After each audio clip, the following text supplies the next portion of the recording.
Bonjour à tous. Aujourd'hui, une vidéo un petit peu particulière. Je vais vous présenter un quartier et plus spécialement une rue. Donc on est dans le quartier de Tanonchan, au bord de la rue de Tanonchan, qui est une grande rue passante. Et on a un petit seuil transversal qui va jusqu'à Sathorn. Donc c'est le seuil 11. C'est une rue dans laquelle je me rends très souvent parce qu'elle est restée assez traditionnelle. Donc beaucoup de petits commerçants d'origine chinoise, donc on est plutôt chez des Sino-Thaï, mais c'est une rue qui va concentrer un petit peu tous les éléments culturels desquels je vous ai parlé dans mes vidéos. Donc voilà, sous forme de vlog, je vais m'arrêter sur quelques éléments pour en parler ou vous renvoyer à des vidéos dans lesquelles j'en ai parlé. Voilà, donc c'est assez bruyant, je pense que je referai une voix off par-dessus pour expliquer les choses. Voilà, on va aller voir tout ça, c'est parti.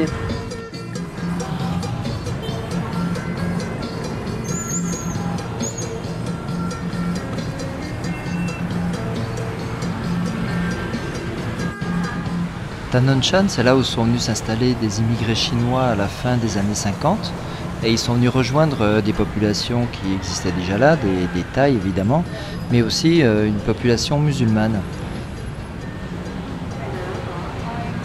Le premier élément sur lequel on peut s'arrêter, c'est ce pain duquel nous avait parlé Nyamke dans sa vidéo sur les liens avec l'Afrique. C'est un pain qui est d'origine portugaise et qui est intéressant, qui est souvent tartiné de kaya, sankaya en thaï, qui est une confiture de coco et de jaune d'œuf. Donc la cuisine thaï est multiple parce qu'elle a emprunté un petit peu à tous ses voisins, elle a emprunté à la cuisine indienne, les currys sont indiens, elle a emprunté à la cuisine chinoise, les nouilles, les soupes, mais aussi à d'autres cuisines, dont les cuisines occidentales. Donc ça fait une cuisine qui est très riche au niveau des saveurs, et c'est ce qui fait que la cuisine thaï aujourd'hui est très réputée dans le monde.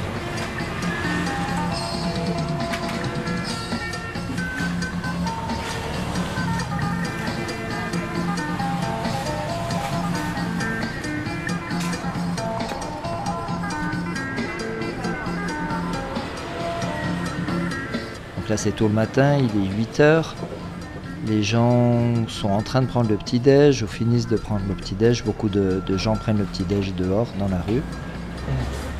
Là on a un magasin qui sert à vendre toutes les offrandes, tous les objets de culte qui servent au culte des religions chinoises, mais aussi du bouddhisme Theravada, puisqu'on voit ces seaux oranges qui contiennent tout un tas d'objets qu'on peut offrir aux moines du bouddhisme Theravada.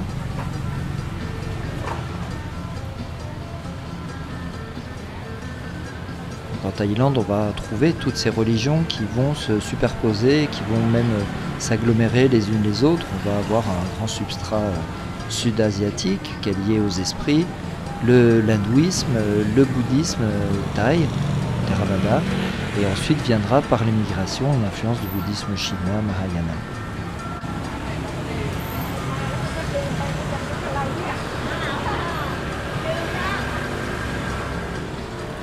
Les vendeuses et les vendeurs de fruits coupés en Thaïlande, très important. Bonjour madame. Et là on a une image d'un dieu hindou, c'est le dieu Brahma. Donc ça nous montre un petit peu comment chaque communauté intègre aussi les cultes des voisins, des autres. Donc là c'est de l'hindouisme, mais qui est aussi intégré dans le bouddhisme Theravada, qu'on va retrouver dans le bouddhisme chinois. Les moines du bouddhisme Theravada sont très importants. Le matin, les gens vont venir leur faire des offrandes, puisque les moines ne travaillent pas, donc on doit les nourrir et on doit leur offrir tout ce dont ils ont besoin. Ça fait partie des bonnes actions du Tambun qui va participer à l'augmentation du karma. Et ces moines vont organiser la vie religieuse. Là, c'est un mantra qui a été fait par un moine lors de l'inauguration du magasin. Donc, ils vont organiser toute la vie autour des naissances, des mariages, des funérailles, qui sont très importants dans la culture thaï. Et en face, on a des magasins et des stands qui vendent les offrandes qu'on peut leur faire sous forme de nourriture. Mais aussi d'objets, là on voit des parapluies, de la lessive, du dentifrice.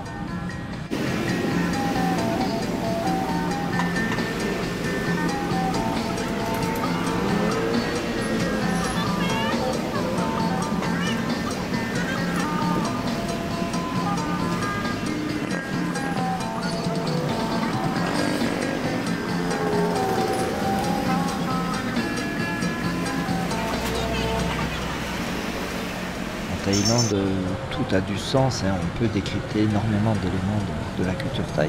Là par exemple, ce café, on peut voir que son heure d'ouverture c'est 6h39 et c'est pas un hasard que ça soit ce 39, ce 9, il a certainement été choisi par un astrologue ou un moine, peut-être ce moine-là, et c'est eux qui vont décider en faisant un thème astral de la date de création d'une entreprise, mais même parfois des horaires d'ouverture et même des prix qu'on peut trouver dans les magasins.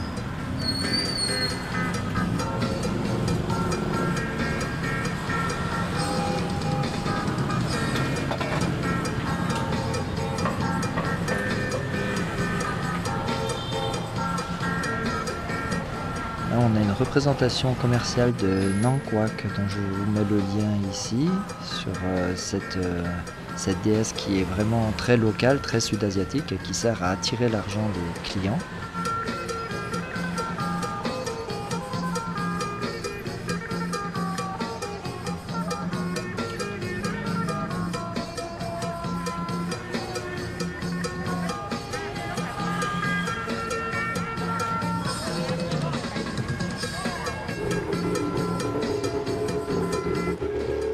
J'avais parlé de l'histoire des tuk-tuk dans cette vidéo que je vous mets ici, mais aussi des Songteo qui sont ces taxis rouges collectifs qui arrivent derrière là.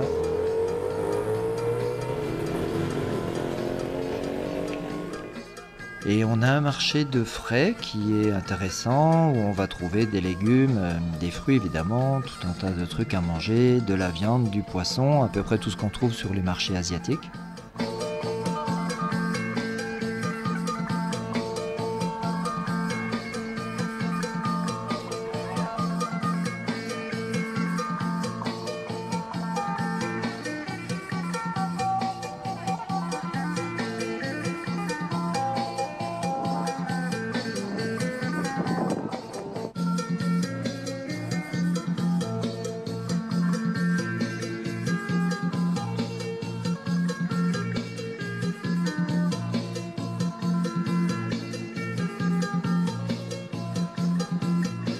Et en Thaïlande, tout a du sens, hein. Le fait que cet arbre soit là, c'est pas un hasard. Donc lui, il s'appelle Mayom.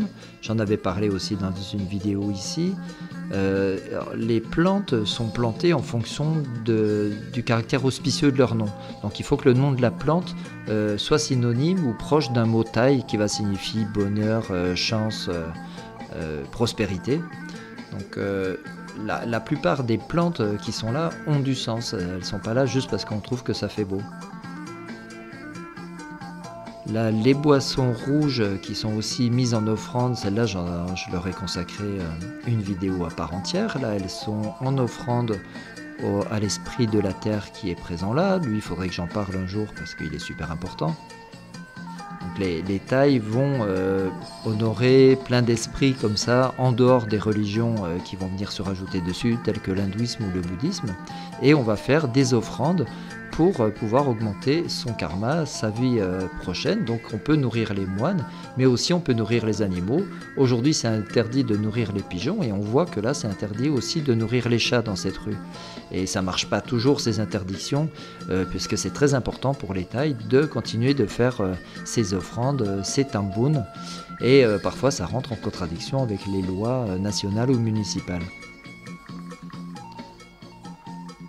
Les billets de loterie sont très importants, les Thaïs sont très joueurs et on va choisir les billets en fonction des numéros qui sont inscrits en essayant de choisir ceux où il y a un maximum de 8 et de 9 qui sont les deux chiffres vraiment auspicieux de Thaïlande, mais aussi en fonction de son thème astral, de son jour de naissance. Et ça, c'est aussi des choses qui peuvent être décidées par des moines, en tout cas par des gens qui connaissent tout ce domaine. Là, on voit cet homme qui salue un autre, donc dans ce geste caractéristique qu'on appelle le Wai, et qui est en lien avec ce mot Sawaddi auquel j'avais consacré aussi une des premières vidéos que j'avais faites sur ce mot qui est en lien avec le mot indien Svastika.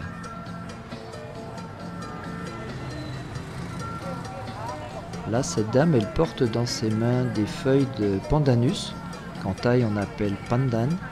C'est ce qu'on a là, elle sert comme arôme qu'on va mettre dans les desserts ou dans certaines boissons. C'est un goût qui n'est pas très puissant mais qu'on trouve très souvent en Thaïlande.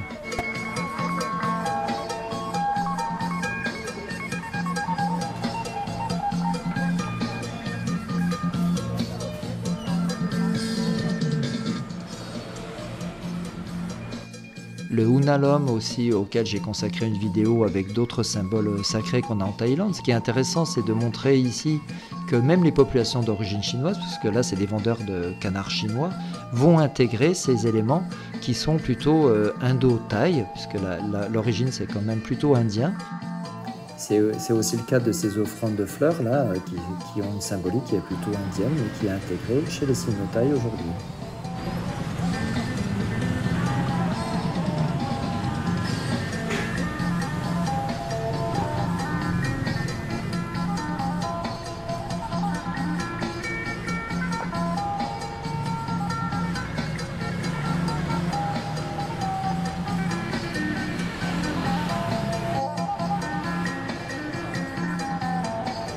Là, on a un arbre à billets, ça permet de collecter de l'argent, souvent pour financer des temples. Là, c'est très certainement le cas.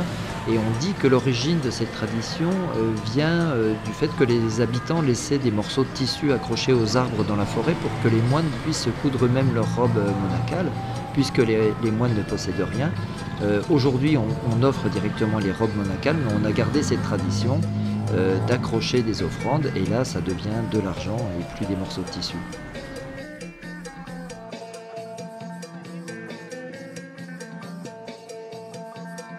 Voilà l'importance du 8 chez les gens d'origine chinoise, c'est le 8 qui porte bonheur. Donc là encore une fois, c'est pas un hasard que le prix du café ça soit 88 bahts, c'est pas pour faire beau, c'est parce que c'est un signe qui est auspicieux et qui risque de nous apporter la chance.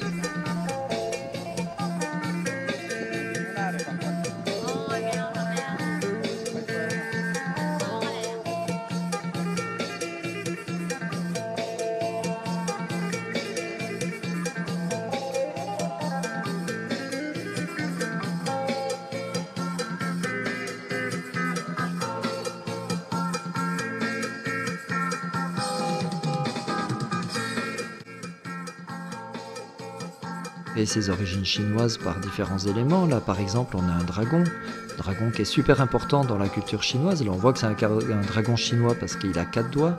J'avais consacré une vidéo au dragon et au makara, je vous la mets ici. Et on voit d'autres éléments là sur les façades des maisons chinoises. Donc on a des sinogrammes, on a des signes un peu kabbalistiques. On a aussi ici du Yiking, qui est la divination chinoise, et puis derrière on retrouve le dragon dans un temple chinois qui là est un temple Mahayana.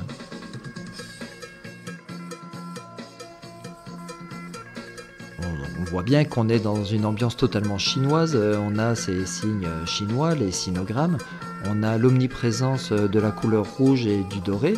Ces dragons qui sont présents là puisqu'ils représentent l'empereur de Chine, ils sont une symbolisation de l'empereur de Chine. On a des lingots d'or chinois qui sont très importants. Je parlerai un peu plus loin de toute la symbolique qu'il y a à l'intérieur des temples chinois.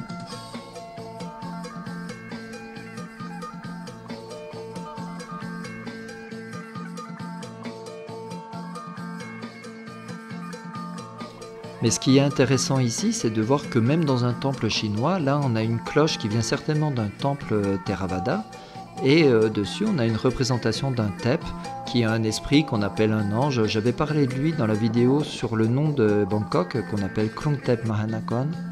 Et voilà, si vous voulez connaître son histoire, vous pouvez vous référer à cette vidéo.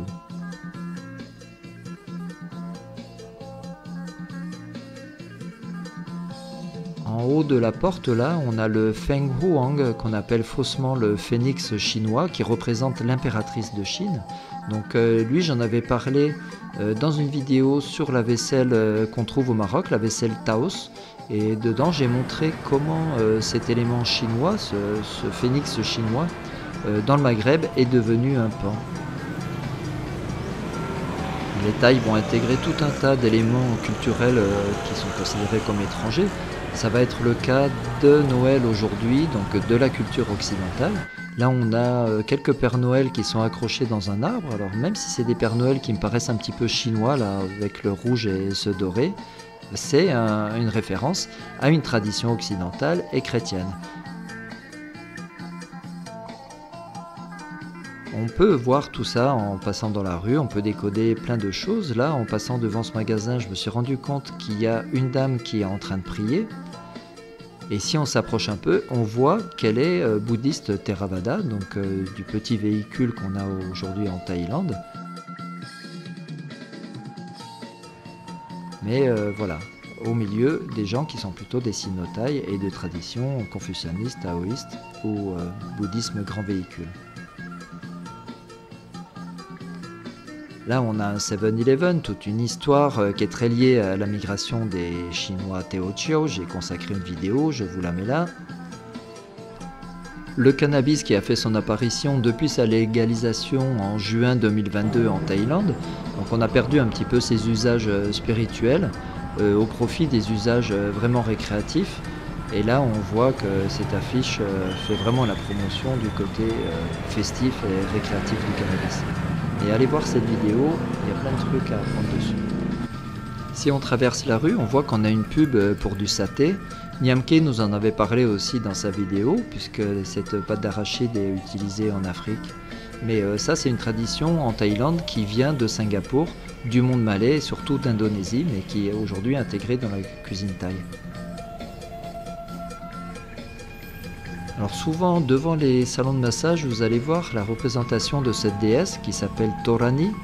Là, elle est devant un salon de divination. C'est une divinité importante du bouddhisme.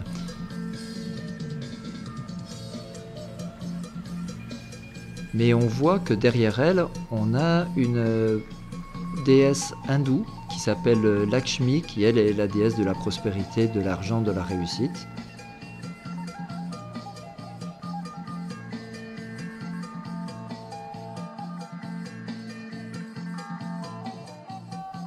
Ça, c'est plutôt chinois, c'est une gourde aussi qui est là pour porter chance, mais on voit que dessus les caractères sont thaï et pas chinois, alors que ça devrait être plutôt du chinois normalement. Donc ça encore pareil, hein, c'est pour apporter la richesse dans le magasin.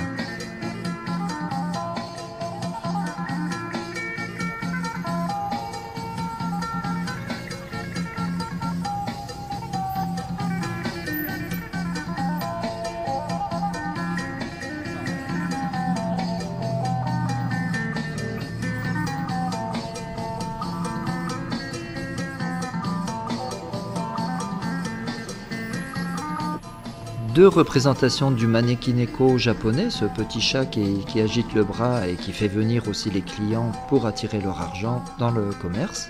Là, pareil, j'en avais parlé dans cette vidéo ici avec Nangkwak.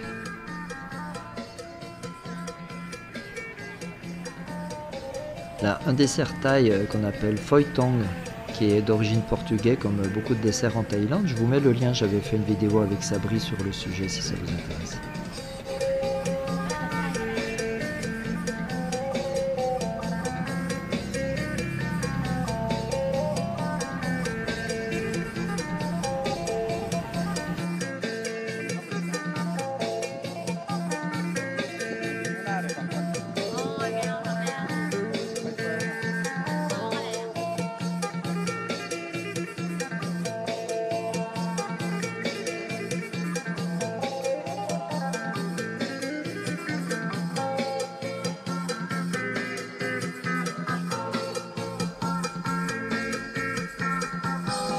Toute cette zone n'est pas encore trop urbanisée, on garde une architecture en béton qui date plutôt des années 60, 70, 80. On n'a pas encore tous ces grands immeubles en verre et en acier. Et quand on rentre dans les ruelles, on a aussi des maisons en teak, des vieilles maisons en bois traditionnelles de Thaïlande.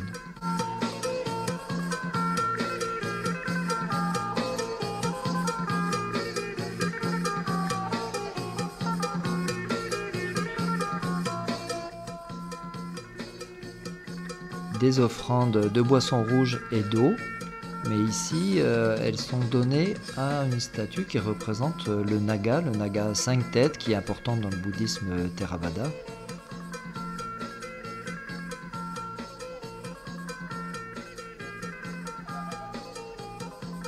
Ça côtoie des poissons et une petite nasse en osier. Donc tout ça c'est pareil, hein, c'est pour faire rentrer les clients et leur argent dans les magasins.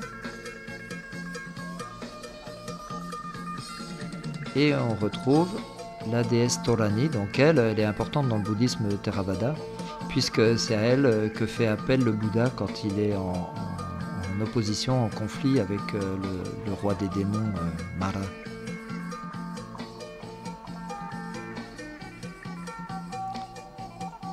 Ce quartier a été peuplé essentiellement par des immigrés chinois Teochew qui viennent du sud de la Chine, et ils ont un grand parc qui sert de cimetière. Ils ont une association, l'association des Chinois Teochew, et je vous y emmènerai dans la prochaine vidéo.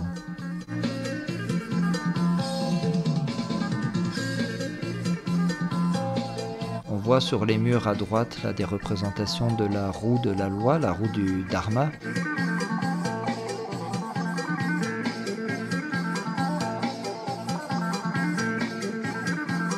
Toujours les rickshaws. Alors je vous remets le lien vers la vidéo, vers l'histoire des rickshaws, c'est intéressant, hein. Ils sont d'origine italienne et japonaise, pas du tout thaï comme on pourrait l'imaginer. Aujourd'hui ils sont thaï dans leur conception et un peu dans leur design.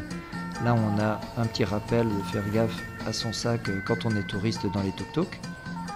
Et puis dans les tuk-tuk il y a aussi souvent des petits éléments religieux de croyance.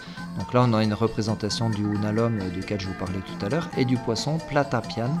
Lui, je vais consacrer une vidéo entière aussi.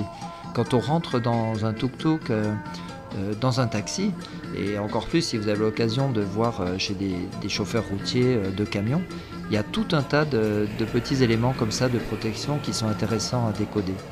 Donc, tous ces éléments, on les retrouve dans la vie quotidienne, on va les retrouver dans les transports, mais aussi ailleurs sur les façades comme je vous montrais. Donc les tuk-tuk qui travaillaient beaucoup avec les touristes, ils ont beaucoup souffert pendant le Covid, et il y a quelque chose qui est en augmentation, c'est de louer des espaces publicitaires à l'arrière des tuk-tuk, et là c'est pour célébrer l'anniversaire de stars de la pop thaï ou souvent de la K-pop, la pop coréenne.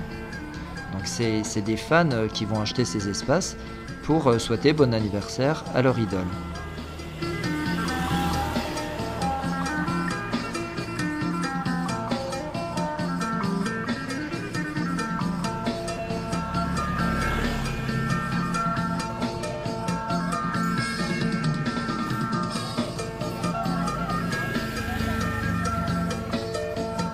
Donc on affiche sur les façades, sur les devantures des magasins et des habitations son origine ethnique, son origine religieuse, hein. C'est comme ça qu'on sait l'origine de chaque personne.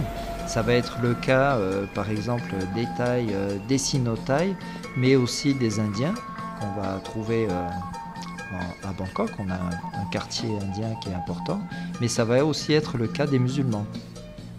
Là, on voit qu'on a une habitation musulmane puisqu'on a une basmala et on a ce signe en haut là qui est en Inde, on appelle ça le Buri Nazar.